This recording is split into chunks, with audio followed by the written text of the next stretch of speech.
Hello everyone, welcome back to my channel, Mixed Signals. You guys, please excuse me if I start sniffling, sneezing, and coughing. I am at the tail end of a sinus infection. If you ever have a sinus infection, FYI, get yourself some ibuprofen, 800 milligrams 3 times a day. Get yourself 1,000 milligram of vitamin C. I like to drink mine with warm water. I just feel like my body receives the minerals better.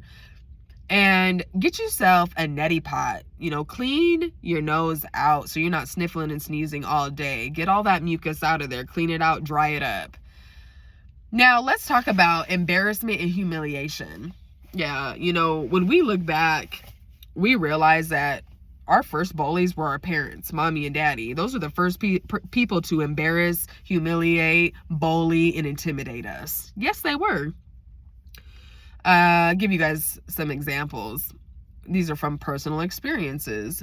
Now, just let me say, I believe my mother found joy out of embarrassing and humiliating me. She would always leave me to be the one to be embarrassed and humiliated. I don't think my siblings ever got treated like this. If they did, they've never told me. She would play her victim position. Oh, I am this Caucasian woman with these brown children. I have no money. I don't know what I'll do. I'm such a victim. Even though my mom, you guys, in the 90s was making like $5 grand. She was making sometimes, more than two income households. A lot more than people that in our neighborhood that lived. My mom was like one of the only people that owned her house. Now, first experience that I had with this was, I'm in first grade and social butterfly. I am attaching myself to other people that are like-minded, like me. I even started this radio show with a friend of mine. We would record it on a tape recorder, and we would call it Goofy Time. And just having fun as kids, trying to get to know ourselves, get to know each other. And our teacher one day got fed up. She'd be throwing stuff at us to get us to pay attention, and we'd be dodging the stuff like, her name was Mrs. Carney, red-headed clown. One day she hit us in the head with a metal ruler. Okay, it was the stick was wood, but at the end was a metal. You remember long ass rulers. And I got a big old bump on my head, and I was, at home rubbing it, after school. I was like, ouch. My mom comes up to me and she was like, what's wrong, Nicola? And I said, Mrs. Carney hit me in the head with a ruler. And she's coming up to me. She's feeling the bump. She's like, oh my God, it's all red. She was like, not my daughter. She calls the school and she's like, it's probably like 4:30 at the time. And she's like, you guys need to pick up the phone and call me back immediately. My daughter said that she was hit in the head by her first grade teacher, Mrs. Carney. I need to know about this right now. They didn't call my mom until 7:30 in the morning. And of course, at the school, it's zero tolerance for physical abuse. Any kind of violence is zero tolerance. They call, my mom, they set up the meeting 3:15. Now, my mother and we live like 4 houses away from the school. My mother and I are walking to the school, and my mom's giving me a little pep talk, little speech. She's like, Nicola, if I find out you're lying, we're going to have an issue, okay? I will never believe anything that you say again. You're going to be, looked at like the boy who cried wolf. And I'm like, who's that? And I'm like, I'm not lying. She hit me in the head with the ruler. You felt my bump. And my mom was like, yeah, we're going to get down to the bottom of this. We get to the school, and Mrs. Carney and the principal were sitting next to each other, and my mother and I were on the opposite side. Now, Mrs. Carney is sitting there like, oh my God, like the victim that she was, and like, I would never put my hands on a child. This woman was like 3 years away from retiring. She was like, oh my God, I would never. I think Nicola hurt herself when she was at recess, and maybe she's a little confused, disoriented. I don't know what happened to her. And my mom's like, did you hurt yourself while you were playing at recess? And I'm like, no, she hit me in the head, and she also hit the other 2 girls. Here goes my principal like this, trying to hold my hand. She's like, now, Nicola, they didn't call the school, so, we can't go off of that because, their parents didn't call the school. So let's focus on you. And she's like, I just want to let you know that this is very serious. We have zero tolerance for physical abuse here from, children, from teachers, parents. We don't tolerate that. This is very serious. And I'm like, yeah, I know. She hit me in the head. They keep questioning me, and I'm sticking to my story. I'm like, yeah, she hit me in the head. I'm very direct with them. Again, you guys, I remember this plain as day. I was in 1st grade. They ended up believing Mrs. Carney, and I'm gonna tell you guys, there was an exit door in the classroom that we could have walked out of. Not my mom. We're walking down the hallway, 1st, 2nd, 3rd grade, past the music room, past, auditoriums, past the office, and my mom's sitting here yelling at me, calling me a liar, telling me she'll never believe anything I say again. How dare I waste her time? Call her out of work early. Like, dang, I'm not lying. But let me tell y'all what Miss Carney did. She separated the 2 girls and myself. This probably happened in like March. School ended back then in June. She separated the girls and I. We weren't allowed to be around each other for the next few months. We weren't allowed to play together at recess. We couldn't be in the same circles. If it was like story time, we couldn't sit with each other. Yeah, it was awful. This woman ended up retiring like 3 years later. So now I'm going to speak more about my mom's like character, because I'm telling you guys, she would find joy out of humiliating me. Now, in 6th grade, there was this model search, and people from my school were going. It was all over the radio, and I was like, well, I really want to be, it was like acting and modeling. I was like, I really want to be an actress. Modeling would be cool too, but I really want to do acting. Now, we end up going, and I get picked to go to a callback where there's going to be like 15, 20 agents there, talent scouts, and it's $400 to get in. And my mom is like, I don't have the money, Nicola. I don't know how we're going to do this. I can't afford to do this. Mind you, my mother definitely had the money. You guys, my mother in the 90s was making like $5,000 a month, not working a job. She was getting Social Security benefits and veteran benefits from my father. So she had more than enough money, who passed away in the military, more than enough money. She just wasn't good with it, let alone she knew, oh, I could call somebody to pay for that for me. Let me call my dad, let me call your grandpa, see if he'll pay for that. My grandpa was like, this is a scam. This is how they make their money. This is, the butter. They make their money this way by, talent searches and getting people to come in and, whatever. Now, he's like, they're not going to choose her. This is how they make their money. And my mom's like, Dad, she really wants to go. Nicola really wants to do this. So he pays the $400. I end up going, getting another call back to meet all the agents. This is where they're setting you up with the information about swimsuit competition. Then you have to do acting, monologues. Then you have to do like commercials and stuff like that. Then you have to do runway. So I had to practice all of this in a matter of a couple days. One of the girls that I got in trouble with in kindergarten, her mom just started running a modeling agency at this time. So she was there as well. Now, my mother, okay, so I'm up until midnight memorizing lines, right?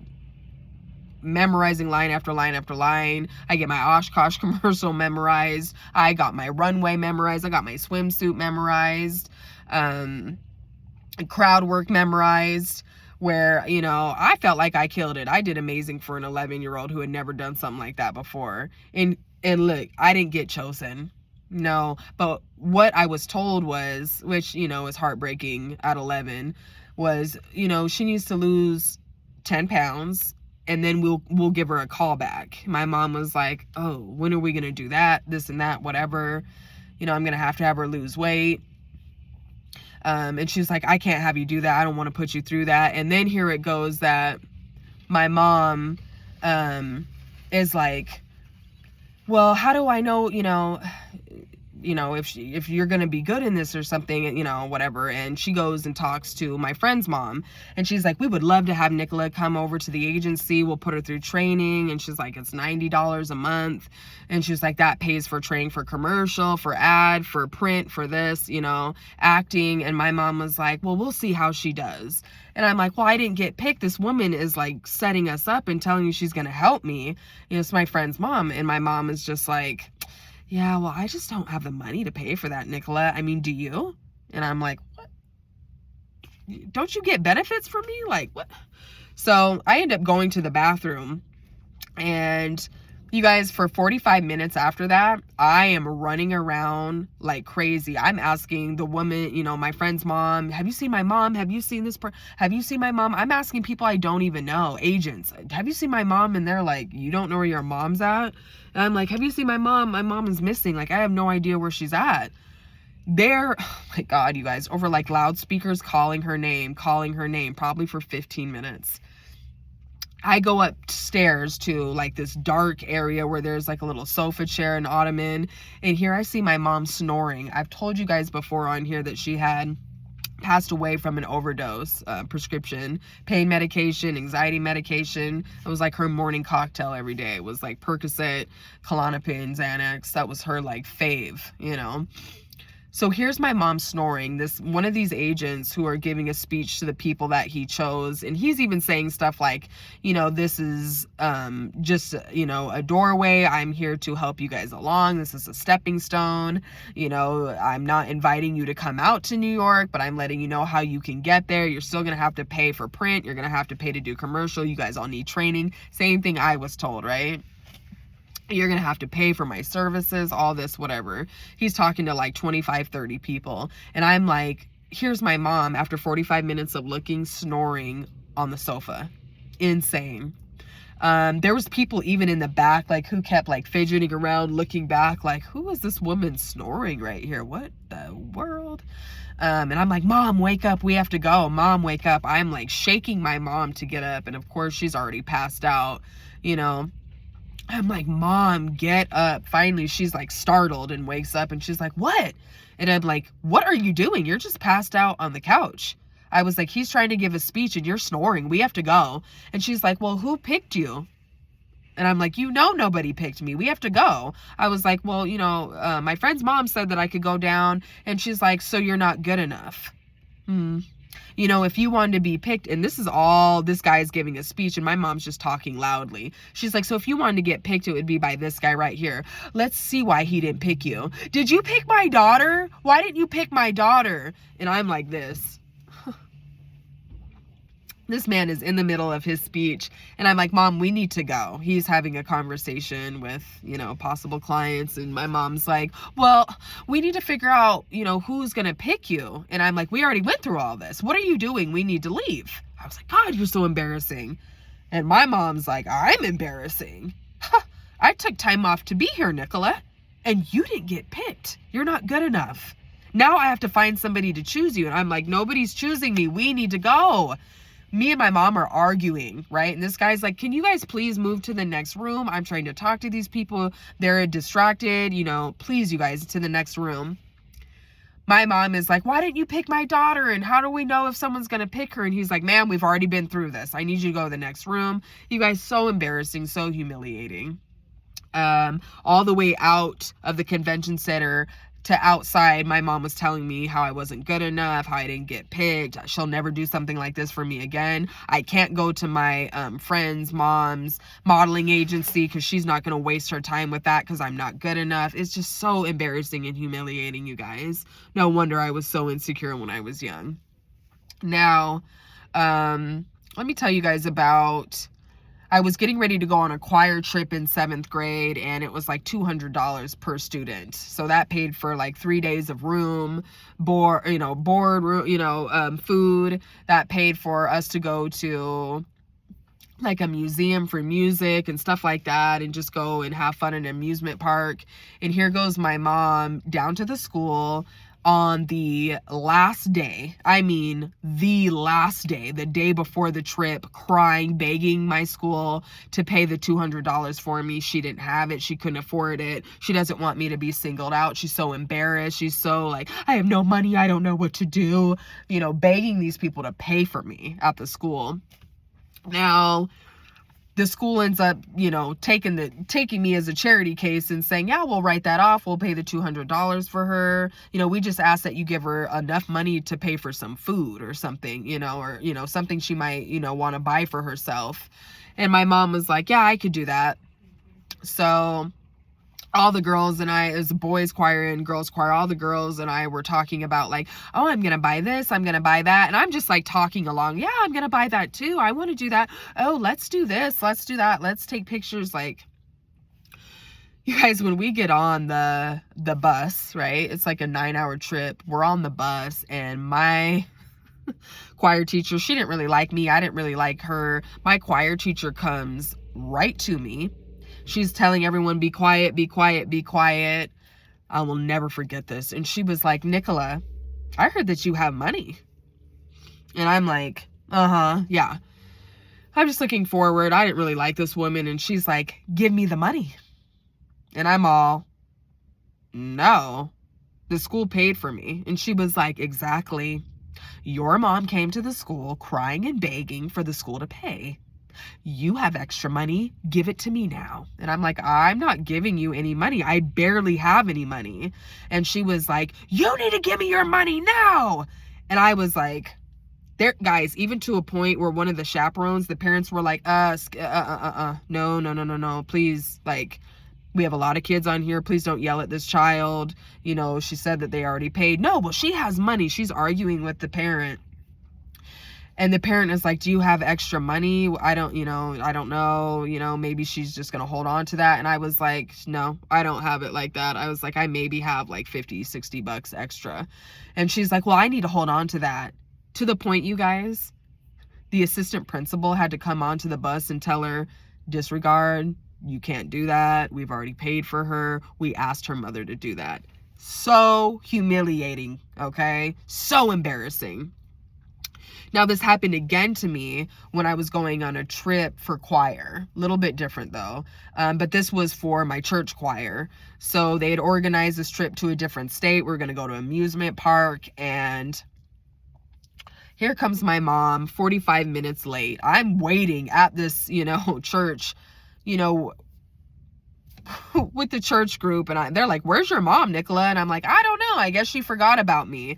The pastor knew my mother because they worked together.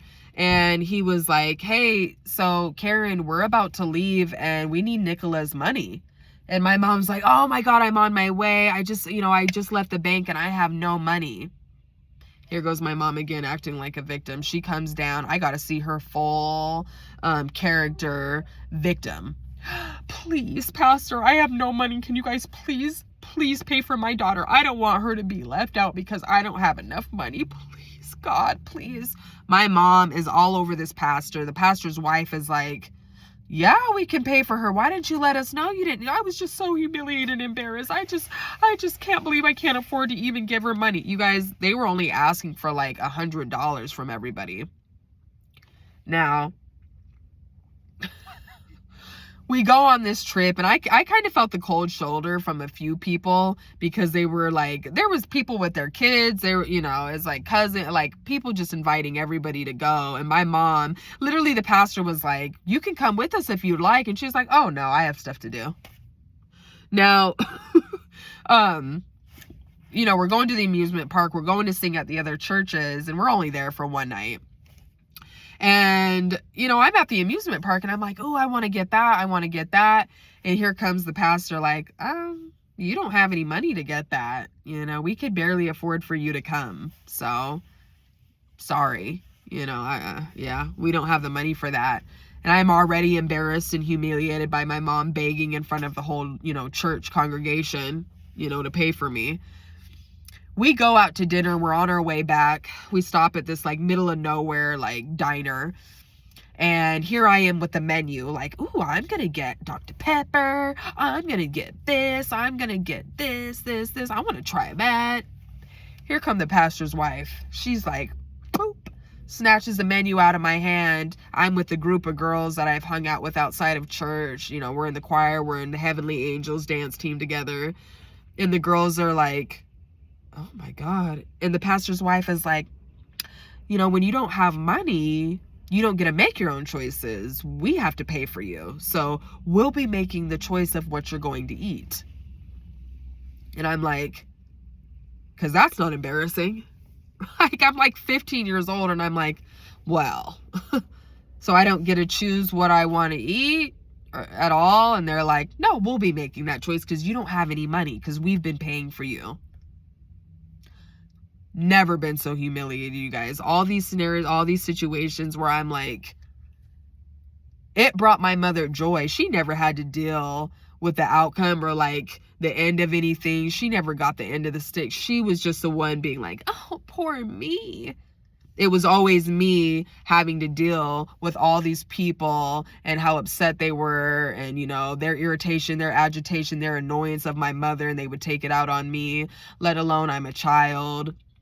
Let alone, you guys, it teaches you can't count on these people because that's what they love to do, is embarrass you. When I would tell my mom about these things, she would be like, well, you gotta go, right? I'd be like, yeah, because you're a liar. You could have paid for me. Why are you lying to these people? And she would be like, well, hopefully you had a good time. She would never take accountability or address her, you know, issue with it. She would just be like, I don't want to spend my money on that when they should be paying for you and they can pay for it. All right, you guys, allow that to simmer.